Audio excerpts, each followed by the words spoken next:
अगर आपको हमारी वीडियो पसंद आए तो उसे लाइक, शेयर और सब्सक्राइब जरूर करें। दोस्तों, मैं श्याम वशिष्ठ और आप देख रहे हैं पीआर खोज। प्रधानमंत्री इस टर्मिनल भवन का जायजा लेते हुए उनको अधिकारियों की तरफ से ये बताया जा रहा है कि किस तरह से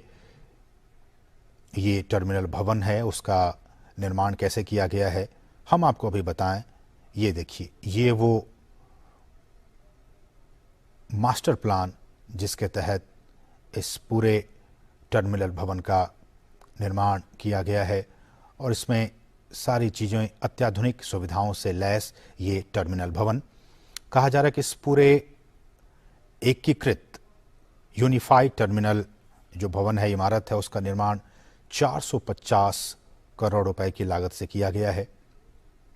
और ये आधुनिक सुविधाओं से युक्त है। और अगर इसके एरिया की बात की जाए तो 30,000 वर्ग मीटर में ये अत्याधुनिक भवन फैला हुआ है और जो लेटेस्ट टेक्नोलॉजी है, आईटी टेक्नोलॉजी, आईटी नेटवर्क, उसके द्वारा ये सपोर्टेड ये टर्मिनल है। और जैसा कि हमने आपको बताया है कि ये जो नई इंटीग्रेटेड टर्मिनल बिल्डिंग है, उसके उद्घाटन के साथ ही महाराजा वीर विक्रम एयरपोर्ट की गिनती, ये जो एयरपोर्ट टर्मिनल है उसकी गिनती देश के इंटरनेशनल एयरपोर्ट्स में होने लगेगी, क्योंकि इंटरनेशनल एयरपोर्ट्स में जो सुविधाएं मौजूद होती हैं यात्रियों के लिए, आईटी इनेबल्ड जो सिस्टम होती हैं, वो सारी सुविधाएं इस टर्मिनल भवन में भी वो सारी सुविधाएं यहाँ पे लगाई गई हैं। तो कहा जा रहा है कि इस टर्मिनल भवन के उद्घाटन के बाद से जो इंटरनेशनल एयरपोर्ट्स और जो वहाँ सुविधाएं होती हैं, वो सुविधाएं अब यहाँ भी उपलब्ध होने लगेंगी। कुल 20 चेक इन काउंटर्स यहाँ पे होंगे ताकि लोगों को एक साथ अलग अलग काउंटर्स पे वो जाएंगे, चेक इन काउंटर्स पे होंगे, भीड़ यहाँ पे ज़्यादा नहीं होंगी। लोगों की सुविधाओं को, यात्रियों की सुविधाओं को ध्यान में रखते हुए कुल 20 चेक इन काउंटर्स बनाए गए हैं और ऐसा कहा जा रहा है कि अंतर्राष्ट्रीय यात्रियों और कुल डोमेस्टिक पैसेंजर्स के साथ ये 1200 यात्रियों को एक दिन में संभालने की इसकी कैपेसिटी होगी। तो बहुत ही महत्वपूर्ण ये आज का दिन त्रिपुरा के लिए, त्रिपुरा के लोगों के लिए, देश के लोगों के लिए, अंतर्राष्ट्रीय लोगों के लिए, पर्यटकों के लिए, कि जब वो त्रिपुरा आएंगे तो उन्हें अगरतला एयरपोर्ट पर एक अत्याधुनिक सुख सुविधाओं से लैस एक भवन, जो टर्मिनल भवन है, वो उसका दीदार कर पाएंगे, उन सुविधाओं का वो लाभ उठा पाएंगे, जिसका कि अब से कुछ ही लम्हों के बाद प्रधानमंत्री नरेंद्र मोदी उद्घाटन करने वाले हैं। आप इन तस्वीरों में देख सकते हैं किस तरह से वहाँ की जो बांस से बने जो उत्पाद हैं, इस बात पे प्रधानमंत्री का लगातार फोकस रहता है कि जो लोकल प्रोडक्ट्स हैं उनका अधिक से अधिक इस्तेमाल किया जाए। और आपने देखा इन तस्वीरों में कि बांस से जो बने उत्पाद हैं उनको वहाँ पे लगाया गया है सजावट के तौर पर। बहुत ही उम्दा, बहुत ही बेहतरीन ये उत्पाद। और आप देखेंगे अब से कुछ ही लम्हों के बाद उन तस्वीरों में कि ये जो भवन है उनमें जो स्थानीय वास्तुकला है, जो आर्किटेक्चर है, इस बात को आप बहुत ही गंभीरता से और ध्यान से सुनिए कि ये जो पूरा टर्मिनल भवन है, इसको बनाने में यहाँ की जो लोकल आर्ट्स हैं, जो लोकल वास्तुकला है, उसका इस्तेमाल किया गया है ताकि जब लोग यहाँ पे आएँ, जब जो पैसेंजर्स आएँ, जो टूरिस्ट यहाँ पे आएँ, उनको त्रिपुरा की जो स्थानीय कला है उससे वो रूबरू हो सकें, उसको वो जान सकें, उसको वो समझ सकें। आपको हम बताएंगे कि किस तरह से यहाँ पे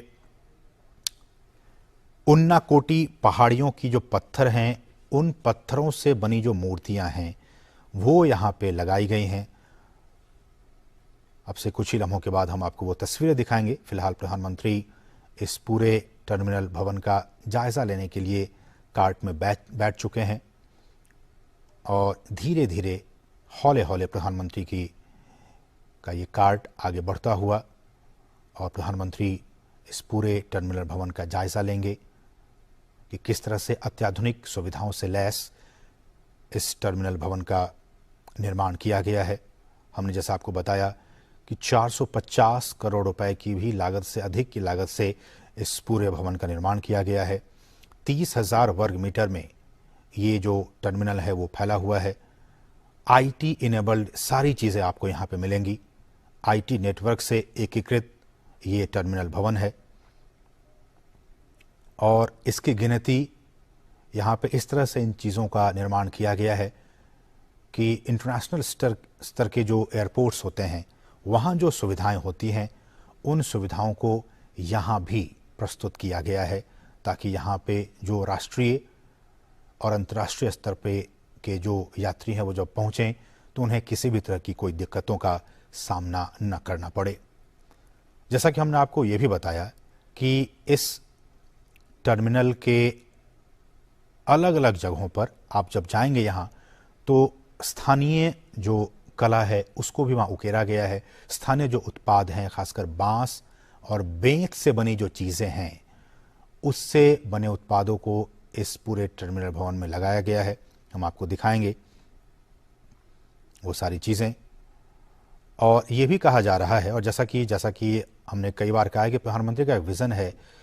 कि जो नवीकरणीय ऊर्जा के स्रोत हैं हम उन स्रोतों के ज़रिए हम अपनी इकोनॉमी को आगे बढ़ाएं। केरल, आप जानते हैं कि कोच्चि का जो इंटरनेशनल एयरपोर्ट है वो अपनी एनर्जी कैपेसिटी को ज़्यादा से ज़्यादा सोलर एनर्जी से उसका वो यूज़ करता है वो एयरपोर्ट, और वहाँ पे उस सोलर एनर्जी के ज़रिए बहुत सारे कामकाज होते हैं। उसको ध्यान में रखते हुए और भी बहुत सारे एयरपोर्ट्स पे जो सोलर पैनल्स हैं वो वहाँ लगाए गए हैं। ठीक उसी तरह से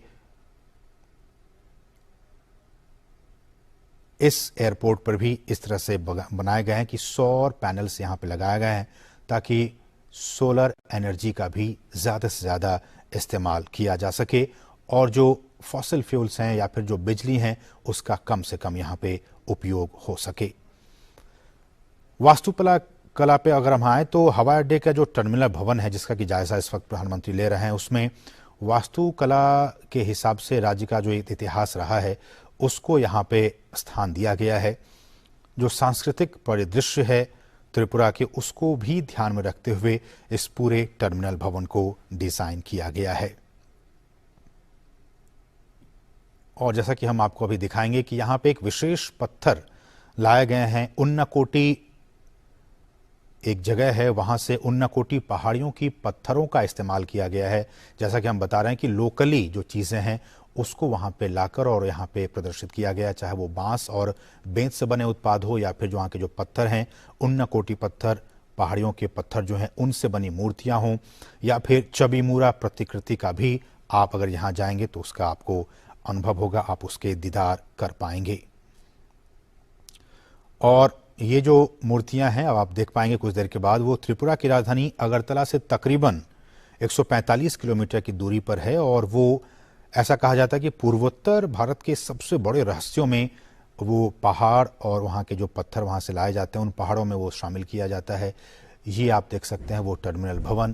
प्रधानमंत्री इन तमाम चीज़ों का जायज़ा लेते हुए पूर्वोत्तर में कनेक्टिविटी के लिहाज से, और जैसा कि आप जानते हैं कि प्रधानमंत्री का ये कोशिश है कि पूर्वोत्तर को पूरे भारत का और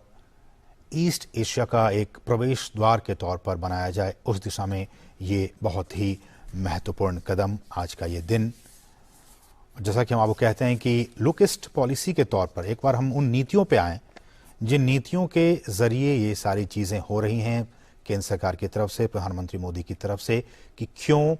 मणिपुर को, त्रिपुरा को और बाकी जो तमाम जो स्टेट्स हैं नॉर्थ ईस्ट के उस पर इतना फोकस दिया जा रहा है। क्योंकि प्रधानमंत्री ये कोशिश है कि लुक ईस्ट के बाद एक्ट ईस्ट पॉलिसी में हम उसके साथ एंगेज हों। आप जानते हैं कि हर महीने केंद्र सरकार के जो मंत्री हैं वो जाते रहते हैं, वहाँ की यात्राओं पे रहते हैं, और ताकि एक ये जो पहले की कहावत थी कि नॉर्थ ईस्ट के लिए दिल्ली दूर है, वो जो फीलिंग है उस फीलिंग को, उस एहसास को ख़त्म कर दिया जाए। ऐसा न हो कि उनके वहाँ के लोगों को लगे कि दिल्ली बहुत दूर है, ऐसा लगे कि दिल्ली उनके बहुत ही पास है। प्रधानमंत्री ने मणिपुर में जब वो एक रैली को संबोधित कर रहे थे तो उन्होंने इस बात का जिक्र भी किया था। और एक्ट ईस्ट पॉलिसी का मकसद, चूँकि आज का दिन इन तमाम मुद्दों पर बातचीत करने के लिए बहुत ही समीचीन है, क्योंकि जिस तरह से प्रधानमंत्री का एक विजन रहा है कि हम नॉर्थ ईस्ट के जो 7 सिस्टर्स हैं, जो तमाम राज्य हैं, उन तक विकास की गंगा को और भी कैसे पहुंचाएं, उसको और भी कैसे मजबूती प्रदान की जाए, कनेक्टिविटी के लिहाज से, संस्कृति के लिहाज से, हेल्थ के लिहाज से, आईटी के लिहाज से, इन तमाम क्षेत्रों में पूर्वोत्तर के राज्य भी आगे बढ़ सकें। प्रधानमंत्री का ये विजन रहा है। पहले लोक ईस्ट और उसके बाद अब एक्ट ईस्ट पॉलिसी। और इसी पॉलिसी का मकसद आप देखिए इन तस्वीरों में, जिस बात का जिक्र हम कर रहे थे कि वहाँ पे बांस और बेंत से जो बने उत्पाद हैं, उन उत्पादों को वहाँ पे बहुत ही प्रमुखता से लगाया गया है ताकि उन कारीगरों को भी रोजगार का मौका मिल सके और जो त्रिपुरा की जो एक पहचान है, ये जो धरोहर हैं, उनको भी वहाँ पे प्रदर्शित किया जा सके ताकि जो राष्ट्रीय और अंतर्राष्ट्रीय स्तर के जो लोग हैं वो जब यहाँ पे आएंगे तो उनको यहाँ के लोकल प्रोडक्ट्स के बारे में जानकारी मिल पाएगी। और जैसा कि आप जानते हैं कि प्रधानमंत्री ने ये आह्वान भी किया है कि आप जो लोकल प्रोडक्ट्स हैं उसके लिए वोकल बनिए, वोकल फॉर लोकल। तो इसी सोच को प्रदर्शित करते हुए यहाँ पे आप इन प्रोडक्ट्स को देख सकते हैं।